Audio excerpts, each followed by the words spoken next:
Boa noite, irmãos, graça e paz, ainda em tempos de isolamento, que o Senhor continue nos abençoando a todos nesse período difícil de pandemia, né? Hoje eu quero fazer uma reflexão sobre a oração. Orar é falar com Deus. O pressuposto básico da oração é o fato de nós acreditarmos que Ele existe e é gracioso para conosco, é bondoso, a sua bondade é manifesta a todo tempo na nossa vida. Existem várias razões de oração, oração de louvor, de gratidão, oração de confissão de pecados, oração de intercessão, por necessidade de outras pessoas, amigos, irmãos, parentes. Então, enfim, a oração é um grande privilégio que nós temos, né, no reino de Deus. E eu gostaria de ler um texto que fala sobre isso. Está lá em Hebreus 4:16, diz assim: Acheguemo-nos, portanto, confiadamente junto ao trono da graça, a fim de recebermos misericórdia e acharmos graça para socorro em ocasião oportuna. Nós podemos chegar confiadamente junto ao trono da onde emana a graça, da onde emana favor, benefícios. E nós vamos receber misericórdia, vamos achar graça, vamos achar benefício para socorro em ocasião que a gente pode precisar, porque Deus é bom o tempo todo. Os cristãos têm acesso ao trono de Deus por causa do sangue derramado de Jesus na cruz, né? Que privilégio incrível! Nos tempos antigos, quando alguém queria, algum súdito, ainda que fosse algum nobre, quisesse chegar na sala do trono, não era simples, não, precisava de autorização, precisava que autorizasse, então você poderia nem conseguir, era algo difícil, muito difícil. Mas no trono do universo, nós chegamos a qualquer momento, através de Jesus, ficou fácil, né? Então nós temos essa possibilidade sensacional de onde nós estivermos, a qualquer hora, em qualquer lugar, chegar até Deus em oração, né? No Antigo Testamento também não era simples, porque somente o sumo sacerdote adentrava o Santo dos Santos, o local do templo, também do tabernáculo, que tinha acesso direto à presença de Deus. E só o sumo sacerdote. E ele só fazia isso uma vez por ano. Então nós estamos falando que hoje nós temos acesso, né? A gente nem tem noção exata, né, desse benefício que Jesus nos concedeu, né? Então sempre que nós queremos nos dirigir a Ele em oração, a gente pode se dirigir. E é normal que muitas vezes do seu trono Ele nos atenda de imediato. Ele nos atenda, nos conceda a bênção muito rapidamente. Muitas vezes acontece assim, tá? Agora, tem vezes, em outros momentos, que não é tão rápido, não vem de imediato, né? A gente nem sabe, mas talvez Deus queira trabalhar algum aspecto da nossa vida, talvez Ele queira nos ensinar algo, talvez moldar o nosso caráter. De qualquer forma, Ele nos atende, ou então usa a situação para nos ajudar e nos direcionar nos seus caminhos. Quando lemos o livro de Jó, a respeito do seu sofrimento, a gente não encontra explicação, porque Jó era um homem justo, né? E a gente não entende porque aquele sofrimento, aquela enfermidade, a morte dos seus familiares, tudo sobreveio a ele, né? Mas quando Jó chega ao final, quando ele chega no final do livro, ele, eu agora te conheço, não de ouvir falar, mas de te ver, né? A sua percepção sobre Deus era muito limitada e ele aperfeiçoou, ele começou a ver a ação de Deus, ele entendeu, né, a pessoa de Deus. Então os nossos propósitos, os propósitos de Deus para nós vão além da nossa visão e a gente nem entende isso direito. E Deus restituiu bens, família, tudo de volta para o Jó, né?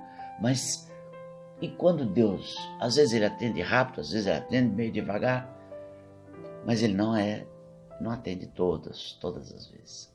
E quando Deus diz não, estamos preparados a receber isso, essa resposta negativa de Deus? Como é que nós reagimos? Tem uma situação de Davi. Davi era considerado um homem que andava segundo o coração de Deus, né? E em dado momento, ele fez uma petição e recebeu um não como resposta. Como poderemos aprender algo com ele sobre isso? Essa história é uma história das mais tenebrosas da vida de Davi, né? Quando Deus lhe diz não. Essa história é narrada ali no livro de Samuel, capítulo 12, versículo de 15 a 23. Nós não vamos ler, que a gente conhece a história, a gente lembra da história. Foi quando Davi adulterou com a mulher de Urias, Batseba, cometeu adultério e ela ficou grávida. E depois o Davi ainda pega e envia o marido dela para a morte, na frente da batalha, para que ele morresse. É uma das coisas mais tenebrosas, né, que Davi, em toda a sua vida, realizou. Né, e o Senhor enviou o profeta Natã até a casa do rei e ele denunciou seu pecado. Né? O Natã denunciou na mesma hora, né? Diferente, por exemplo, de Saul, que vivenciou situações com Samuel, né? Onde Deus também revelou o pecado dele, não teve o mesmo procedimento, mas Davi na mesma hora se arrependeu do seu pecado, né? E Natã disse para ele: olha, Deus te perdoou, tá? Você não vai morrer, mas o teu filho, o filho que te nasceu, morrerá. Né? Isso lá no verso 15. Vemos que a criança nasceu, mas adoeceu gravemente, Deus a feriu. Né? Nos seguintes versículos, a gente vê Davi buscando Deus, né? Assim, de forma intensa. Ele jejuou e passou a noite prostrado e chorou e pedindo em favor do seu filho, que a criança não morresse. Mas ao 7º dia, né, a criança morreu. Temos aqui um exemplo de uma oração intercessória que Deus não atendeu. Né? Por que Deus não atendeu? Nós vamos deixar até de lado, porque o assassinato e o adultério já fala por si só, né? Mas após essa situação, Deus não atendeu com relação não tem só esse motivo, né? Que Davi pecou assim de forma grosseira, extremamente ruim, assassinando e adulterando, né? E Deus dava tudo para Davi, né? E por que ele agiu dessa forma? Às vezes é assim, Deus responde às nossas orações e a gente age de forma errada, não atendendo os seus preceitos, falhando, pecando, né? Mateus 5 tem alguns motivos. Mateus 6, de 5 a 8, no versículo, também fala. Deus condena a hipocrisia daqueles fariseus que faziam orações para dar aparência de santidade, né? Por que nós estamos orando? Precisamos também, questionar o nosso coração, as nossas motivações. Né? Lá em Tiago 4,3 diz que pedi não recebeis, porque pedis mal para esbanjardes nos vossos prazeres. Então Deus conhece o nosso coração, Deus conhece os segredos do nosso coração. Né? E dessa forma pode haver muitos outros motivos pelos quais Deus não atende a nossa oração. Né? Como pode não ter um motivo aparente. A gente precisa sempre questionar os nossos motivos, né? Por que nós estamos intercedendo. Né? Quando alguém intercede por outro, está intercedendo pelo bem do outro, está procurando o bem do outro. E essa tem que ser a motivação certa para Deus nos atender. Né? Então na Bíblia a gente encontra diversos exemplos de orações intercessórias que Deus atendeu. Né? Por exemplo, Abraão orou para que Deus livrasse Ló da destruição que haveria de vir sobre Sodoma e Gomorra. Né? E Isaac também orou, seu filho, pela sua esposa, que era estéril. Ela teve 2 filhos, Jacó e Esaú. Né?